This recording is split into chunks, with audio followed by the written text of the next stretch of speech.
Let's go Dolphins! Something unusual is happening behind the scenes with the Miami Dolphins, and the moves the front office has just made may be revealing a much bigger story about the franchise's future. At first glance, some fans might ignore these signings, but upon closer analysis of the contracts, the strategy, and the opportunities being created within the roster, the feeling is that the Dolphins may be quietly preparing one of the most interesting offseasons in recent years. But before revealing why these decisions could change the outlook for Miami in 2026, be sure to like this post right now if you truly believe in the future of the Miami Dolphins. And I want to see the optimism of this fan base in the comments right below. Go Dolphins! I believe in this team. Without further ado, let's go. New contract details have just revealed a major update about the Dolphins' salary cap situation as the team enters the second week of NFL free agency. The numbers released by league sources and cap tracking sites show that Miami has been operating with very limited financial flexibility. But despite that limitation,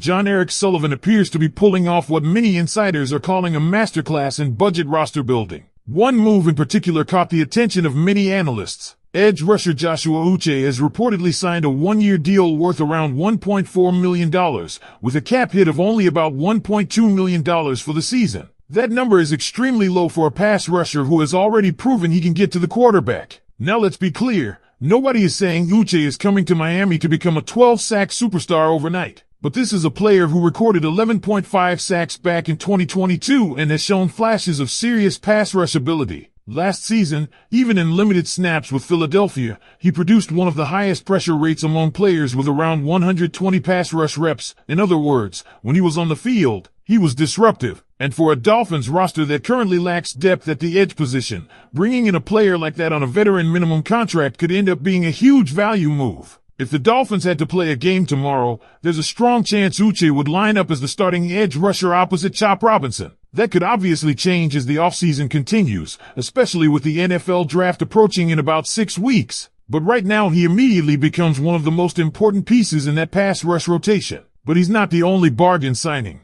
Linebacker Willie Gay Jr. is also joining Miami on a veteran minimum contract, with a cap hit close to $1.2 million.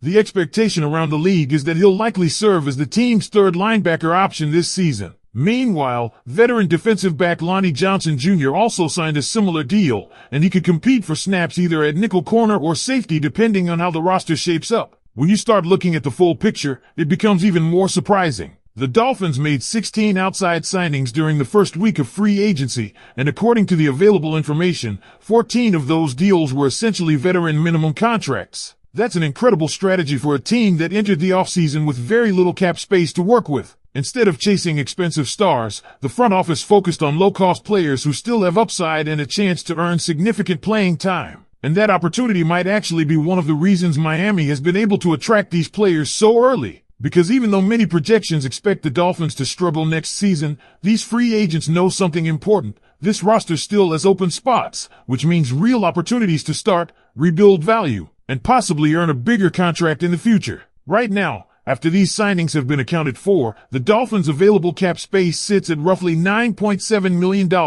That number dropped slightly after the deals for Uche, Willie Gay, and Lonnie Johnson were officially included in the books. But here's where things get interesting. Because once additional signings are finalized and the top 51 salary rule is applied, projections suggest Miami may realistically have closer to about $6.5 million available in usable cap space at the moment. And even that limited amount could allow the team to make a few more strategic moves before the NFL draft arrives. The reality is that the Dolphins are still navigating one of the tightest salary cap situations in the league, and that's why every single dollar matters right now. After the recent signings, Miami is sitting around $9.7 million in available cap space, which is actually a slight drop from the $10.7 million figure reported earlier before some of these contracts were officially processed. But here's the part that many fans might not realize. The reason those new deals didn't drastically crush the cap space is because of the NFL's top 51 rule during the offseason. Only the top 51 contracts count toward the salary cap right now. That means when Miami signs a player to a $1.2 million deal, they're usually replacing someone who was already counting about $800,000 to $900,000 against the cap. So the actual difference added to the cap is only around $200,000 to $300,000 per player. That's why these veteran minimum contracts are such a clever strategy. They allow the Dolphins to add experienced players without dramatically impacting the financial flexibility of the roster. Now when you factor in a few additional free agents whose full contract details haven't been officially announced yet, players like Jaylen, Tua Tagovailoa, and Jeremiah Salyer, the realistic projection is that Miami's cap space could settle somewhere around $6.5 million. That still leaves the Dolphins with enough flexibility to potentially add a few more players before the NFL draft. And this is where the bigger picture starts to take shape. Because even though $6.5 million might not sound like a lot in the NFL world, the Dolphins know something important is coming later in the offseason. On June 1st, Miami is expected to gain roughly $20 million in additional cap space once certain contract moves, including the processing of cuts involving Bradley Chubb and Tua Tagovailoa, officially go through. That future cap relief completely changes the strategy. It means Miami doesn't need to rush into expensive signings right now. Instead, the front office can survive the early part of free agency using low-cost veterans, keep the roster competitive, and then potentially make more impactful additions later in the offseason when more money becomes available. But even with these moves, there's no denying the Dolphins still have several major roster needs. Edge rusher is still one of the biggest concerns. Even after bringing in Joshua Uche and David Ohabo, the pass rush room is far from complete. Miami needs more bodies there, especially players who can rotate and help create pressure alongside Chop Robinson. Safety is another glaring issue.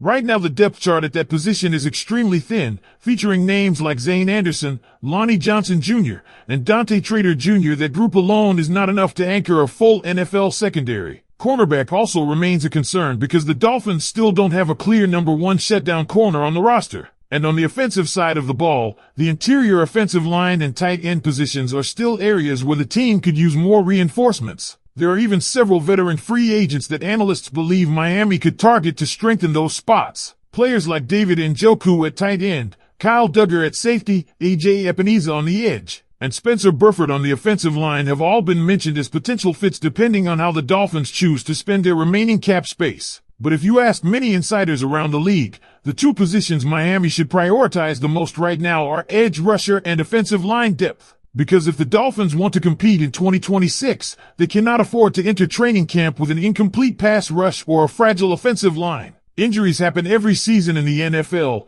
and Miami already knows how dangerous it is to rely on too little depth. That's why the next few weeks could be extremely important for John Eric Sullivan and the Dolphins front office. The moves may not be flashy. They might not dominate national headlines, but the decisions being made right now could quietly shape the entire direction of this roster heading into the 2026 season. And Dolphins fans, now I want to hear from you. And there's another layer to this strategy that Dolphins fans should really pay attention to. When a team signs this many players to veteran minimum deals early in free agency, it tells you something about the philosophy of the front office. Instead of chasing big-name contracts that could damage the salary cap for years, Miami is clearly focusing on flexibility and competition. Every one of these low-cost signings is essentially a calculated bet. If even 3 or 4 of these players outperform their contracts, the Dolphins could end up with incredible value across the roster. Think about it for a moment. Players like Joshua Uche, Willie Gay Jr., and Lonnie Johnson Jr. are not arriving in Miami with massive expectations or guaranteed starting roles. What they do have, however, is something that many other teams couldn't offer them this offseason.